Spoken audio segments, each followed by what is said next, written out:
This is a comparison between two focuses. One, stainless steel bottles compared to other material water bottles such as plastic or titanium. And two, comparing the more specific stainless steel water bottle brands of that material that I have owned or experienced. I will not cover water bottles individually in a separate video series, as I would doubt the integrity of your wakefulness and hold second thoughts towards my sanity, as in the other videos.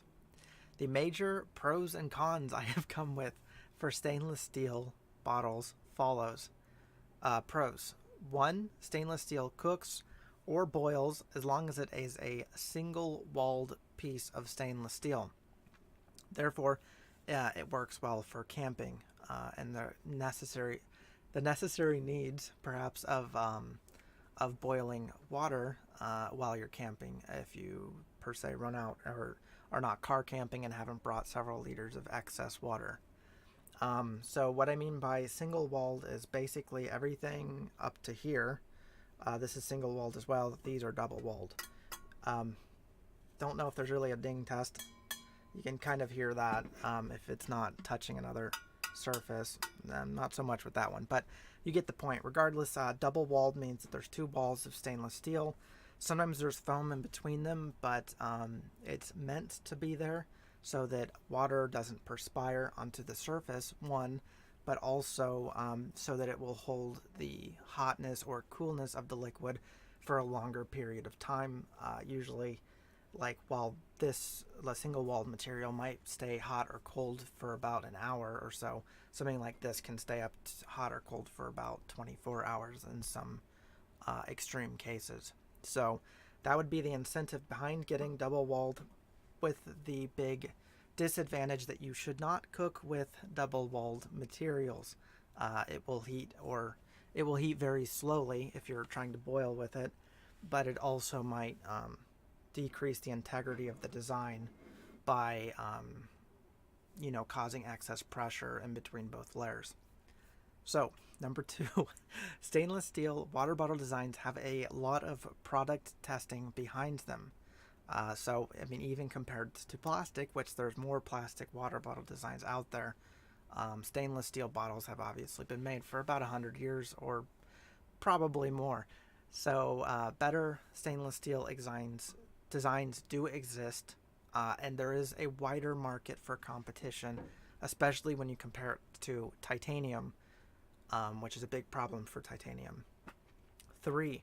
And transition from pros into cons, sort of. Stainless steel is more economical than titanium. I've seen titanium water bottles go from $50 to $150. Its stainless steel ones tend to be less than $50.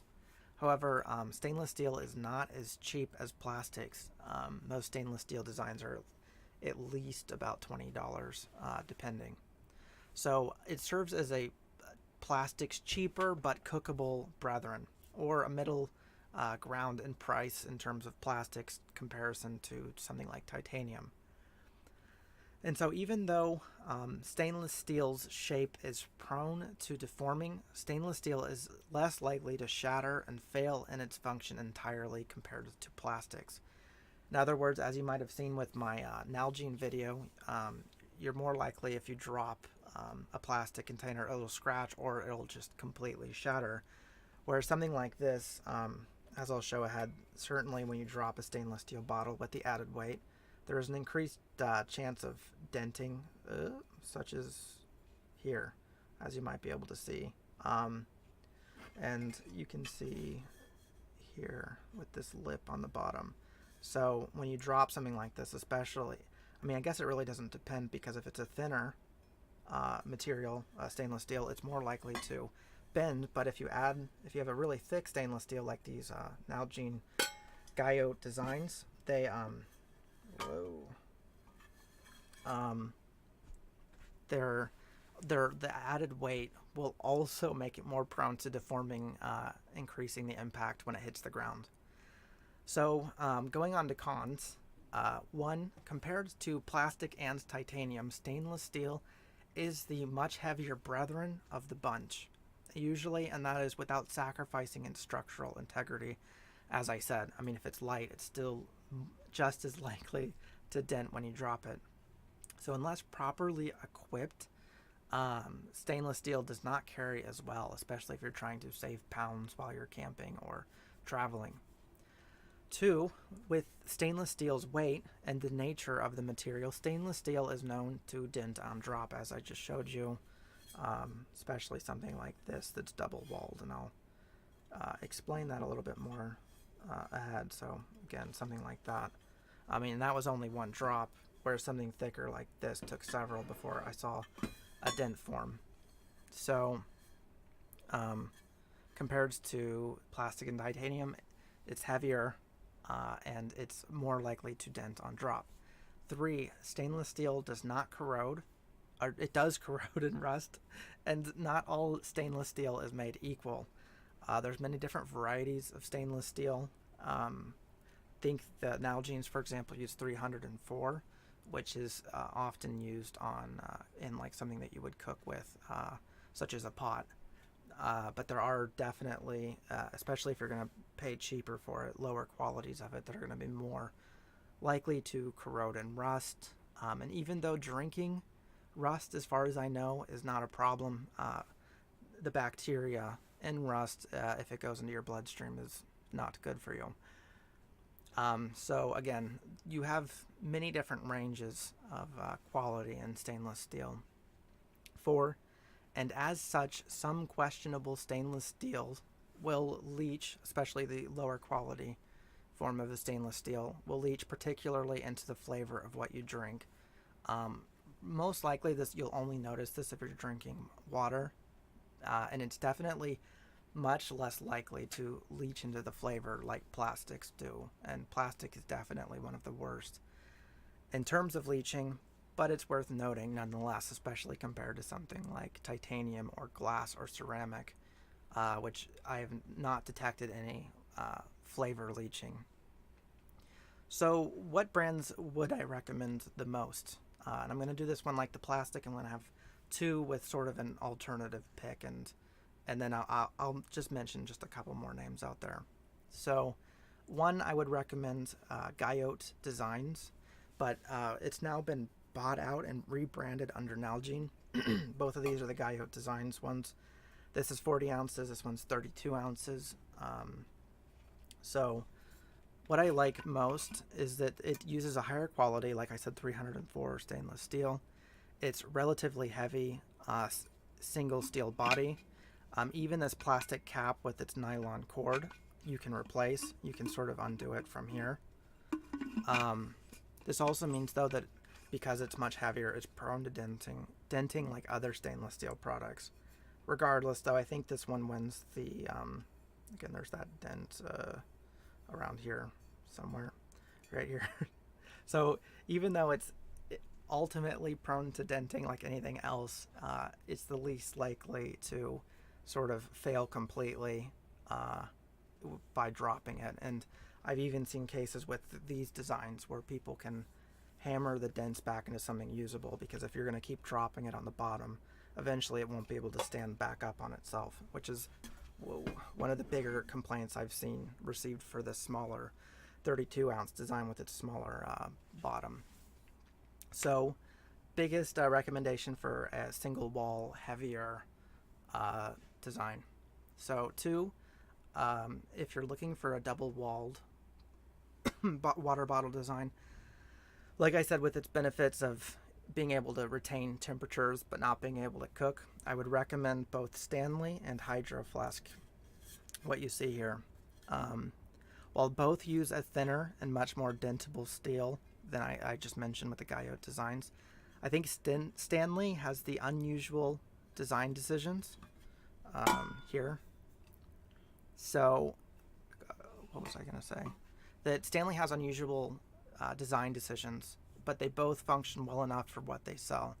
And that's the increased risk that, sort of like the Hydro Flask in my other video, I mean, you've got a lot more going on in the design here than something like a single wall. You've got two layers of stainless steel. I mean, you can't see it, but just that increased amount of something going on into the product means that, and this is true in my experience as well, that there's more likely to be a problem down the line, like something breaking in between the double wall. You could get mold in between the double wall, etc., as well as it being much less durable. So I think, but of the two, of Hydro Flask and Stanley, I think the Hydro Flasks are of a thinner steel. I think they're more fragile to drops. And my complaint for Stanley's is they just have too much going on in the design. For example, you have nylons or plastics where you wouldn't want them, and enough non-replaceable parts in the design for me to doubt its integrity with continued use, especially if you're going to spend something like $30+ on said product. This is the other Stanley I have, and even though it's single wall, I mean, something like this I can't remove, which means I can't boil it, even though you can remove this sort of double opening top, so you can open both of these here. But the problem with that is that if I had to boil in something like this, even with it being a thinner stainless steel and more prone to denting than something like these, or even the Pathfinder series, you would obviously be burning the nylon, which would not be recommended. Excuse me. So, and again, the fact is like I said, something like the top here you can replace, or perhaps Nalgene, or replace for free if something like that does chip and break. But with all these extra parts here, you obviously can't boil with them. They're double walled. If that's what you want, obviously go with one of these two. But what was I going to say? Obviously, something like these extra parts here that I've seen on Stanley designs and most or other bottles, that just seems excessive, and you can't boil with them. So, but if you were looking for a design, here's sort of the alternative, number 3, to keep at home and drink varying beverages out of. My favorite has been the sort of stainless steel Arctic cups here. Even though the top means that it's not like it's something that you're going to carry with you, it's extremely thick, about as thick as the Nalgene's in my experience. Although I think it's worth noting with the Arctic bottles that the current designs that I've seen are different than the one I possess. So they've changed the design. I don't know if it's as durable. I believe the bottom now uses plastic on it. So it's just worth noting what I'm saying might be total bullshit for what they currently make. But in other words, it's an extremely durable stainless steel design. If you want something that's double wall, if you want something that's durable, it's a good alternative to Nalgene, especially if you're not going to move around. So note that the products of a colored surface, such as with both these double wall ones, the Stanley and the Hydro Flask, that the surface is more likely to rub off with use in comparison to something like this Arctic cup. As I know, at least with the Hydro Flask, and I believe Arctic might also make sort of these anodized, I believe is what you would call it, surfaces. I would stick with just the stainless steel surface option, as you see here with all of these other ones, as opposed to this sort of, like I said, anodized surface or something like this, because again, it'll scratch off. I think that's why they don't recommend dishwashing them as well. In my experience, I don't prefer clean Canteen, as I've seen much thinner steel used than the other products that I would compare them with, whether double walled like these or single walled. And the Pathfinder bottles, as you can see here and here, which are very comparable to what Nalgene makes or Guyot designs. It comes in, even though I think the Pathfinder, they're about the same price. They come with sets, like they'll offer the sort of Canteen cup bottom that you can pair it with, something, I think it's called a mess kit. I don't think that they're of the same thickness as the Nalgene's, or I don't think they're the same quality, without going into a bunch of reasons why. That's just my opinion. I don't think the welding is done as well in them, since they're done on the sides, sort of up the wall of the design, instead of Nalgene, which does them sort of on the lid or the seal there. So that's just my opinion, although they're still a decent alternative to the Nalgene. as opposed to clean Canteen, which I would not recommend. If you want more in-depth and self-absorbed videos, be sure to check out the Canteen Quest series as I go into more detail, but less streamlined. Thank you.